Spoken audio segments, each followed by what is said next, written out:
Hi అండి. ఏ competitive exam చూసినా ఈ పాలినామియల్ జీరోస్కి సంబంధించిన రిలేషన్ క్వశ్చన్స్ ఉంటూనే ఉంటాయి. అయితే ఏంటంటే కొంతమందికి కొంచెం థియరిటికల్గా అనిపించేసరికి పట్టించుకోరు, కానీ అర్థం చేసుకుంటే వీటి అంత ఈజీ క్వశ్చన్స్ ఒకటి ఉండవు. ఇవి క్వాడ్రాటిక్ ఈక్వేషన్స్ సేమ్ మోడల్. ఇక్కడ ఏమంటాడంటే సొల్యూషన్ అంటాడు జీరో ప్లేస్లో, ఇక్కడ ఈక్వల్ టు జీరో ఇస్తాడు. పాలినామియల్కి ఈక్వల్ టు జీరో పెడితే క్వాడ్రాటిక్ ఈక్వేషన్ అవుతుంది. కాబట్టి ఇవి నేర్చుకుంటే మీరు క్వాడ్రాటిక్ ఈక్వేషన్ నేర్చుకున్నట్లే. ఓకేనండి. దాంతోపాటు ఎస్టర్డే వీడియోలో నేను మామూలు గ్రాఫ్ ఇస్తే గ్రాఫ్లో మనకి కరువు ఇస్తే ఆ కరువుని బట్టి మన పాలినామియల్కి ఎన్ని జీరోస్ ఉన్నాయో కనుక్కోవడం చెప్పాను. ఒకసారి చూడండి ఆ వీడియోస్ కూడా. ఇంపార్టెంట్ క్వశ్చన్స్ అండి. ఇప్పుడు చూడండి, ఇక్కడ ఇచ్చిన క్వశ్చన్ ఏంటంటే ఒక పాలినామియల్, ఇక్కడ 2 పాలినామియల్స్ ఇచ్చారు. 2 is the zero of these 2 polynomials. Then 4m² + n² value how much అంటే మీకు తెలుసు జీరో అంటే తెలుగులో శూన్యము. అయితే రెండు ఇచ్చిన పాలినామియల్కి శూన్యం 2 అయినా 4m² + n² = డాష్. ఎప్పుడైనా ఒకవేళ జీరో కనుక్కోమని అడుగుతాడు, లేకపోతే జీరో ఇచ్చాడంటే ఏదో ఒక కోఎఫిషియంట్ మిస్ చేస్తాడు. x² కోఎఫిషియంట్, x కోఎఫిషియంట్ ఇచ్చిన పాలినామియల్ అనమాట. ఇది మన క్వాడ్రాటిక్ పాలినామియల్. డిగ్రీ 2 అంటే వర్గ బహుపది 2 డిగ్రీ 2 కాబట్టి 3 టర్మ్సే ఉన్నాయి. 3 ఉండొచ్చు, 2 ఉండొచ్చు, అది వేరే విషయం. కానీ ఇప్పుడు చూడండి, ఇక్కడ first polynomial x coefficient miss చేస్తాడు. సెకండ్ పాలినామియల్లో x కోఎఫిషియంట్ n ఇచ్చాడు. ఆ రెండు కొనుక్కొని ఆ వాల్యూస్ ఈ 4m² + n² సబ్స్టిట్యూట్ చేయాలి.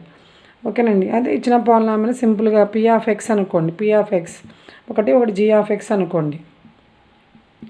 ఎక్కువ మనం 9th క్లాస్లో చేసేటప్పుడు ఇలా చేస్తుంటాము.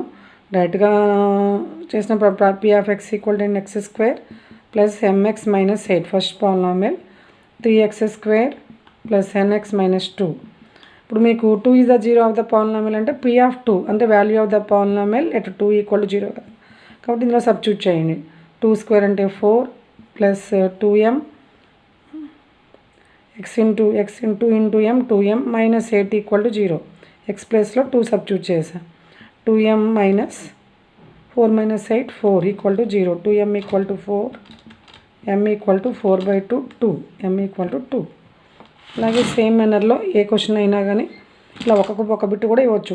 సపోజ్ ఇక్కడ 2 బిట్స్ ఇచ్చాడు, విడివిడి అంటే 2 కలిపి గ్యాదర్గా ఇచ్చాడు. 2 పాలినామియల్స్ ఇచ్చేసి g(2) = అనదర్ నెంబర్ ఇవ్వకుండా 2a 2కి కామన్ 0 అన్నాడు కాబట్టి g(2) = 0. 3 × 2² 3 × 4 + 2n x ప్లస్లో 2 సబ్స్టిట్యూట్ చేసి 2n - 2 = 0. 3 × 4 = 12, 12 + 2n - 2 = 0. 2n 12 - 2 10, 2n = -10, n = -5.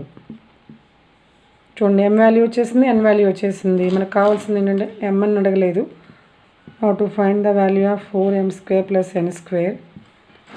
4m means m value substitute చేయండి. 2² + -5 హోల్ స్క్వేర్. 4 × 4 = 16 + 25, 25 + 16, 25 + 10 35 + 6 41 +41. ఇక్కడ ఆన్సర్ చెక్ చూడండి ఆప్షన్స్లో. 49 సెకండ్ ఆప్షన్, 41 థర్డ్ ఆప్షన్, -41 -49. కాబట్టి ఆప్షన్ 2 41 ఈజ్ కరెక్ట్ ఆన్సర్. ఇలా ఇది కాన్సెప్ట్ ఈజీగా ఉంటుందండి. చూడటానికి క్వశ్చన్ ఇట్లా థియరిటికల్గా అనిపించినా కానీ ఈజీ క్వశ్చన్ అర్థం చేసుకుంటే ఈజీగా ఉంటుంది. దాంతోపాటు సేమ్ క్వాడ్రాటిక్ ఈక్వేషన్లో కూడా 2 ఈజ్ ద సొల్యూషన్ అనొచ్చు. = 0 పెట్టేస్తాడు. ఇక్కడ 2 is the solution of second.